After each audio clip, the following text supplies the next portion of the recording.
And you're watching the Great Blacks and Wax Open Forum, and we'll be right back.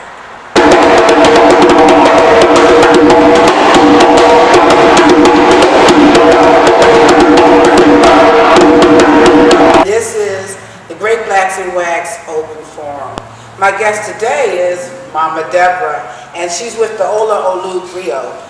Deborah, Mama Deborah, my apology. You want to tell us a little bit about your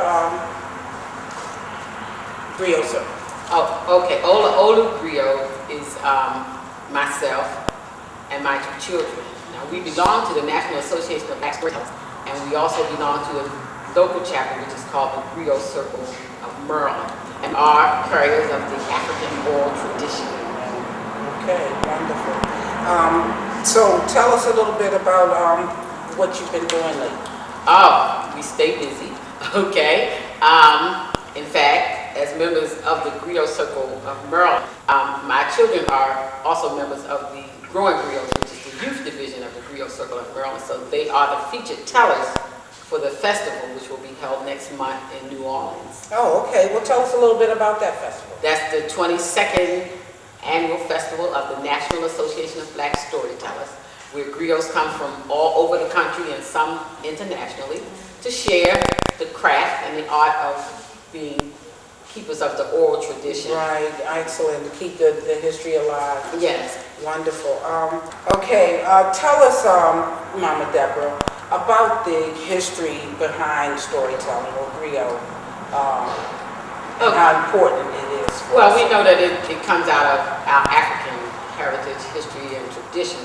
And in traditional African society, the griot carried on a lot of different tasks. They weren't just the keepers of the history, because it was kept orally, but they also performed, sometimes they oversaw ceremonies, and they were there when you named your children for naming ceremonies and rites of passage, as well as to settle disputes and to make peace between villages or within a village. But here in this country, the tradition of storytelling, we know, goes back to the start of this country. But for people of color, it was a long time before there was an organization that recognized our oral tradition. And that was started about 22 years ago. And one of the co-founders was Mama Mary Carter Smith, Maryland's official griot, Baltimore's official griot, and Mother Griot to the Griot Circle. So I understand you have your children involved in now?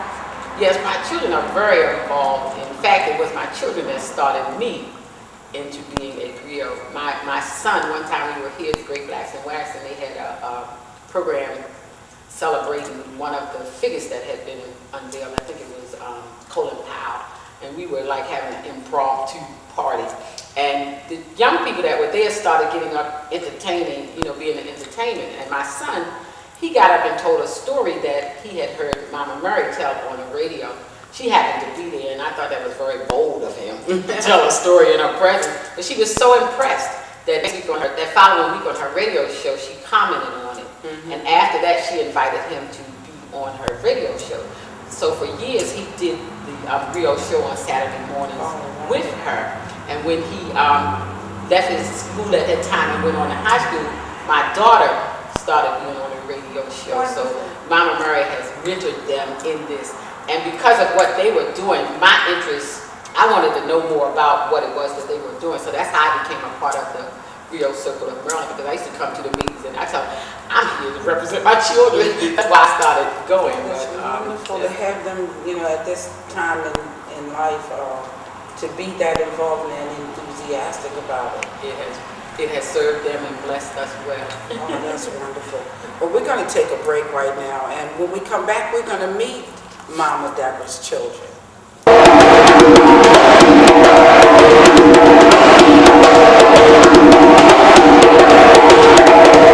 Welcome back, folks, and as I said before, Mama Deborah has been joined by her children. You want to introduce your children to us? Yes, next to me is my daughter Mary, she's 14, and my son David is next to her, he's 17. Okay, and what are they going to do for us today? Well, they are storytellers, and they certainly can tell a story for you if you like. I think I would. Mary, I would like you to tell us a quick story. Okay. This is a story about a boy who never liked to take a bath. Every time his mother said, "Henry, it's time to take a bath," he would get a fit and kick his foot because he never liked to take a bath. But he still had to do it. So one particular day, his mother said, "Henry, it's time to take a bath." And as usual, he kicked his foot and got a fit, but he still had to take his bath. So he went over to their well, and he picked up the bucket and he pulled it down to get some water. But when he pulled it back up, he realized there was no water in the bucket. So he tried to get a little bit further, but there was no water in the bucket. And then he looked, he saw there's a hole in the bucket. So he said, "I don't have to take a bath. I don't have to take a bath. I don't have to take a bath." He was happy and he had to take a bath. So he went over to his mother. He said, "Mommy, there's a hole in the bucket." She said, "Well, fix it, Henry." He said, "With what?" She said, "With straw, Henry." He said, "Man, now I have to take a bath." So he went over, he got himself a handful of straw, and he put it in the hole, but it wouldn't fit. So he tried it again, and it still wouldn't fit. And he tried it again and again until he couldn't try anymore. It still wouldn't fit, so he realized the straw was too long. So he said, "The straw's too long, and there's a hole in the bucket." I don't have to take a bath. I don't have to take a bath. I don't have to take a bath. He was happy he had to take a bath. So he ran to his mother again. He said, "Mommy, the straw's too long." She said, "Well, cut it, Henry." He said, "With what?" She said, "With an axe, Henry." He said, "Man, now I have to take a bath." So he went over, he got his axe, and he chopped the straw, but it wouldn't chop. And he tried it again and again, but it still wouldn't chop. And then he realized the axe is too dull. He said, "The axe is too dull, the straw is too long, and there's a hole in the bucket. I don't have to take a bath. I don't have to take a bath.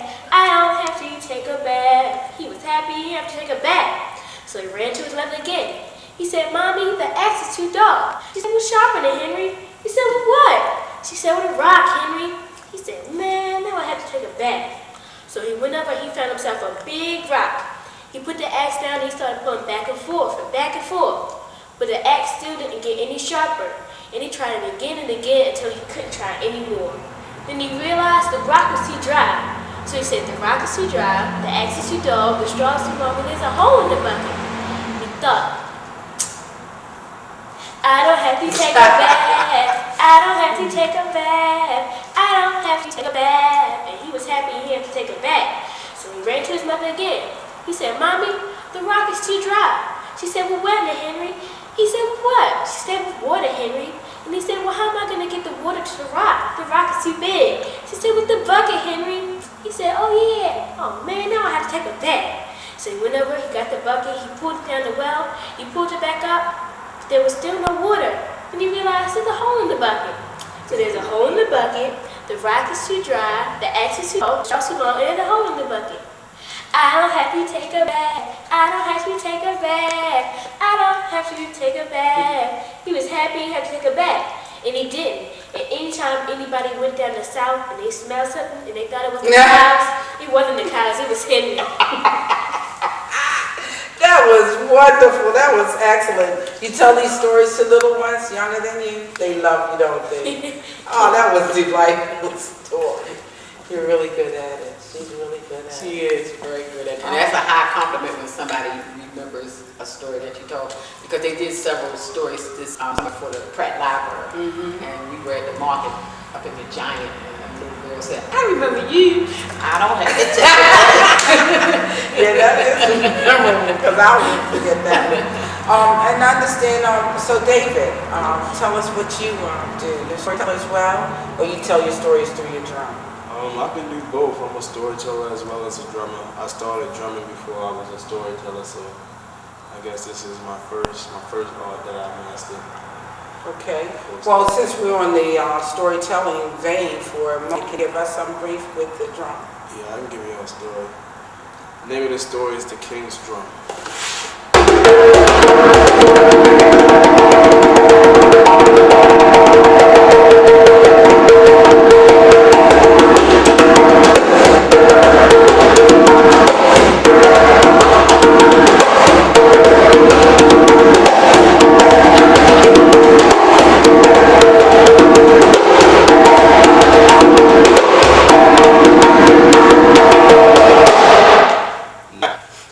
Lion was the king over all the forest, and normally he would call out to all his subjects, because sometimes he would want to call them in and have a big meeting or wanted to discuss something, to improve the quality of life for the forest. So one particular time, he called for all the subjects throughout the forest, to the east side, to the west side, the north, and the south. So he went to his messages. He gave them their assignment and he sent them out throughout the forest. And he waited.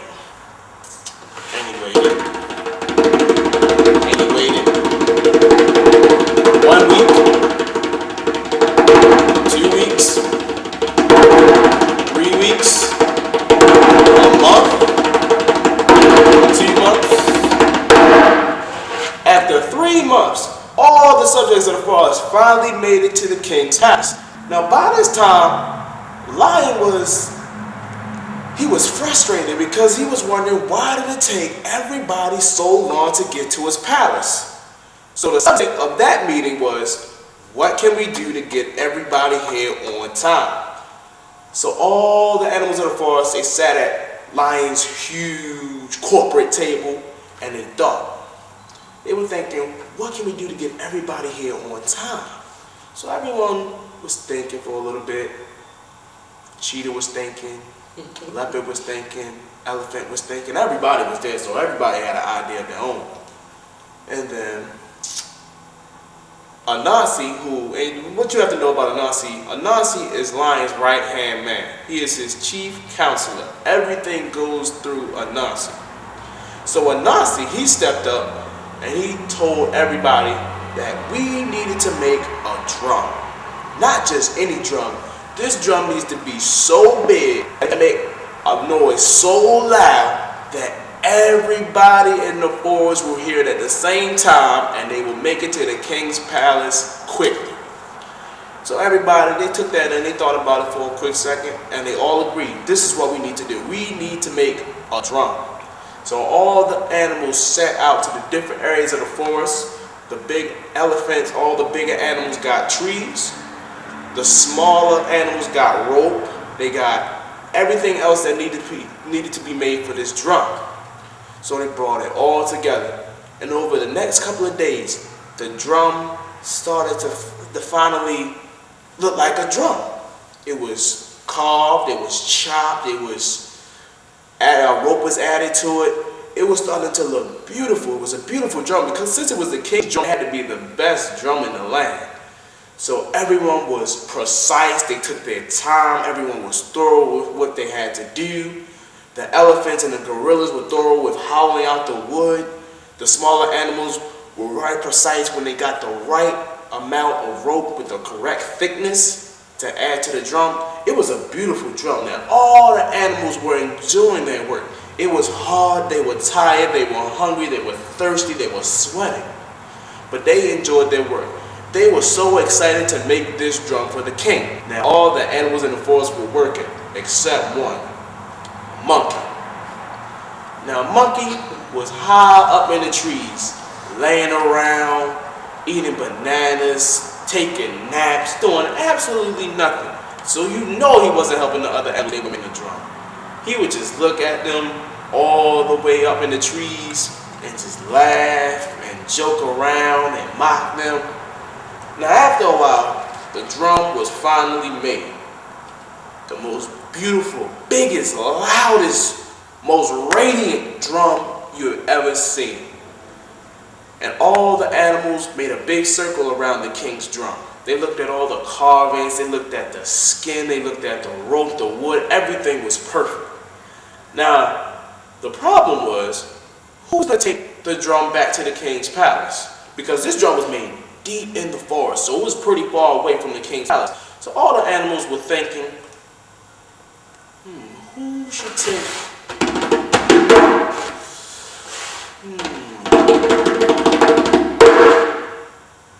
Maybe elephant.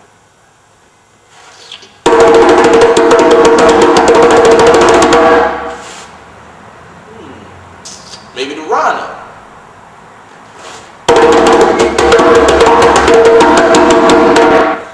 Maybe those animals over there. Everyone had their own ideas about who should take the drum back to the king's palace.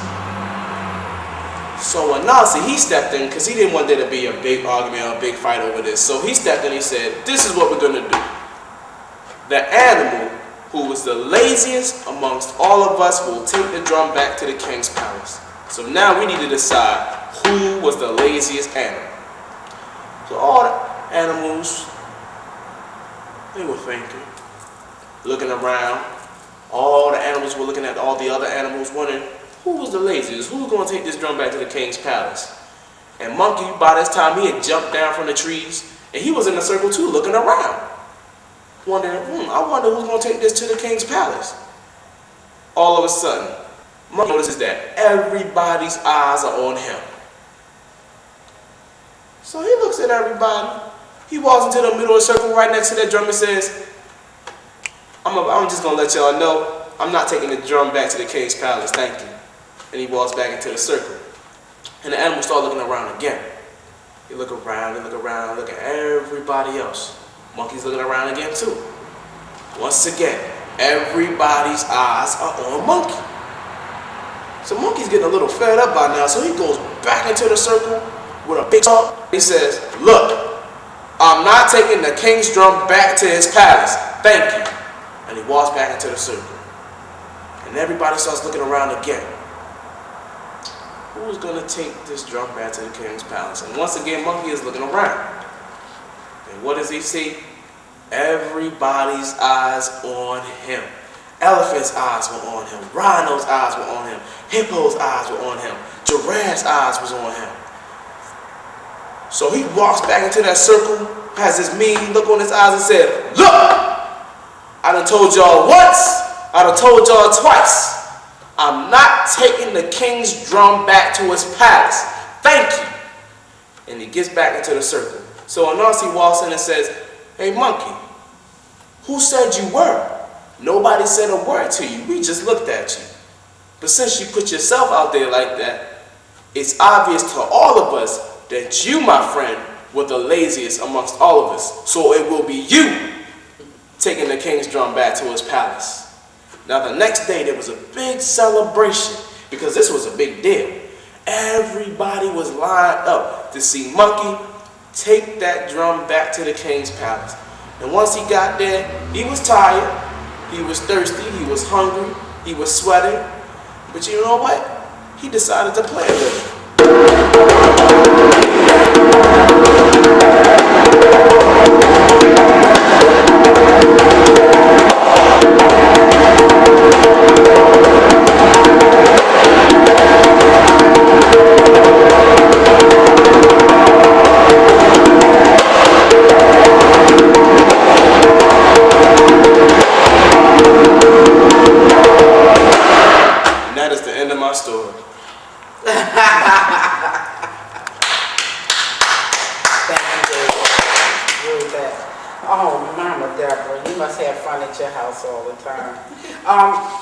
Forgive my ignorance, but can you tell me the significance of this? Well, this is a cowtail switch, and it is the insignia for the National Association of Black Storytellers, and you know they were carried and used by royalty in different African tribes, and of course they come a lot bigger. This is a small one, right? But they come in various sizes. We have Mama Deborah here with her children.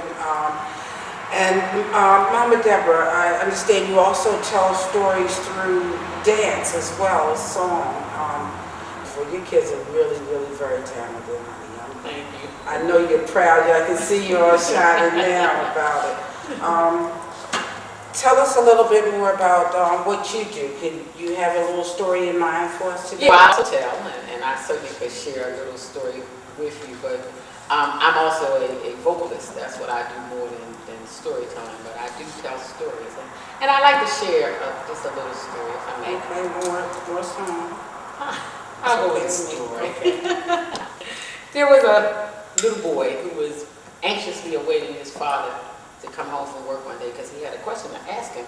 So when his father came in the house, he was just so thrilled, and he said, Dad, can you let me know, can you tell me how much you make an hour? And the father said, boy, please, what you want to know that for? Don't be asking me stuff like that. And he said, but I just want to know, I really want to know. He said, your mother doesn't even know how much I make an hour. So I don't understand why you asking me that. You need to get away from me. So he kind of brushed the boy off, and he stopped asking. But later that night, as father was beginning his day, he felt that maybe he hadn't done the right thing by brushing him off like that. Maybe he had a real reason for wanting to know how much he made. Because, in fact, the father did tell him how much he made. He told him he made $20 an hour, and the boy wanted to borrow $10. So he said, well, that's why you asked me, because you wanted to borrow money from me. So he brushed him off, but he thought about it later that night, and he went into the boy's room. Now, the boy was quite asleep, but he heard his father coming in. He said, son, I want to apologize for how abruptly I talked to you when you asked about borrowing the $10. He said, here, I want you to have this $10. So the boy, he rubbed his eyes, he was waking up, and he was so glad that he was giving him the $10. And he took the $10 from his father, and at the same time, he reached under his pillow and took out the $10 that he had saved. And he there had $20, which he presented to his father. And he said, Father, may I buy an hour of your time to spend with me? So I love that story because it means you need to spend time with your children.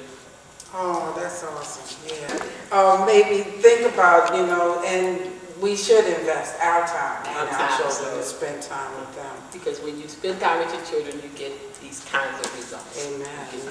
You You are blessed. I have to give you. Beautiful and they're talented. Thank you. We're going to take a break right now, and we'll be right back, folks. Well, as the audience can see, you literally took it to the streets, didn't you? Yes, we did. Well, and that's our dance group collective, Masoya Day, the Inca Bee. And what we are is a collection of professional women and our children who carry on our knowledge and experiences of Africa and African diaspora through art forms such as dance, drum, and the oral tradition of storytelling. So within Masoya Day are numerous persons who belong to other cultural groups, such as Rhythmic Journey, which is a drum aspect of the group who this year participated in the NAACP AXO program, as well as participated in the opening of the NAACP conference. Also within the group is Africa in Motion, which last year and the year before took drummers to Malaysia, where they participated in the World Music Festival. So we are a collective of people who bring out different things to the arena to share our culture in different ways. That is so wonderful. Do you find many venues here in Baltimore? Yes, we do a lot of work with Great Blacks and Wax, because I happen also to be a board member of the Great Blacks and Wax. So the Great Blacks and Wax is my first cultural love. I tell people that it is where my children got their cultural teething process, right here at the Great Blacks and Wax. So anytime they ask, we answer. So besides that, we recently did a show in Fells Point to celebrate a store anniversary. There's a store in Fells Point called My Job. Okay. Their store anniversary. We were the featured performers for their store anniversary. So, and we've also performed at schools. The Friends School of Baltimore, Masoya Day has performed at the Friends School of Baltimore. So we get around a little bit.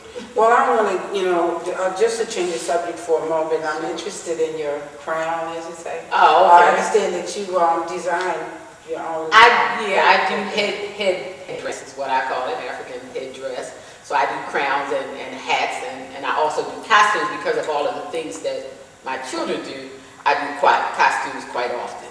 Okay, in fact, I've done costumes for their performance next month in New Orleans for all of the members of the growing griots. And Okay, it's always in an Afrocentric. always. I understand you knew Dr. Martin. Can you tell me Very some well. things about him? I only met him briefly. Really, Dr. Martin, my friend, okay, my teacher, my children's godfather, just a person for me who personally opened up the culture for me. I remember Dr. Martin at Morgan because he came to the department that I worked in as a faculty member. He was the first PhD person I ever met that was like a real person. Oh, you mean like down to earth? Yeah, he was just a wonderful person, and he was so inspirational to me because at that time I was the secretary in that department that he came to work in, and he was so encouraging me to go to school, so I now have a master's, and I thank him for that encouragement, and he just took my children under his wing and everything, and he enjoying all the loves of our life, our godparents and friends and everything. So I love Dr. Martin. Yesterday was his birthday, and I joined and let her know that I remembered whose birthday it was. Yeah, it's sad to say for myself. I did get the experience of meeting him and being in his presence for a time shortly before he passed away. I really wanted to get to know them better, and I guess when he passed away, I kind of passed away myself. But okay, and I also understand you have a long-standing relationship with Mary Carter Smith. Yes, Mama Mary is also my friend. I have to start there, but not only is she my friend, she is our cultural mentor. She just took my children under her wing, and the results of what they do now is because of her. And we just love Mama Mary. I remember one time she told me, we used to radio with her all the time, and she said, well, I have a tendency to treat children like they're mine. I said, please do. Please do. Yeah, so she's our friend. Well, just to tell you a little bit, I have a relationship with her, but that was many, many years ago. When she first started her work, I was also a student at Morgan. Oh, okay. And she's a wonderful, incisive person. She make you want to know more about yourself through her storytelling. And it was also good to know stories about yourself. Yes. You know what I mean? When we were coming up, a lot of our books didn't tell stories us about us. Didn't include us at all. That's so right. Mary Carter Smith was phenomenal for what she's done for us. And she's so wonderful because she has given so much to so many people. Well, I have clips on Mary Carter Smith, and as a matter of fact, why don't we take a look at one right now? Okay.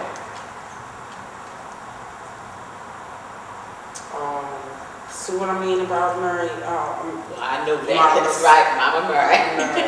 Well, Mama Deborah, I want to thank you for joining me today and bringing your beautiful children. I've really been inspired by them. I want to do something with my grands.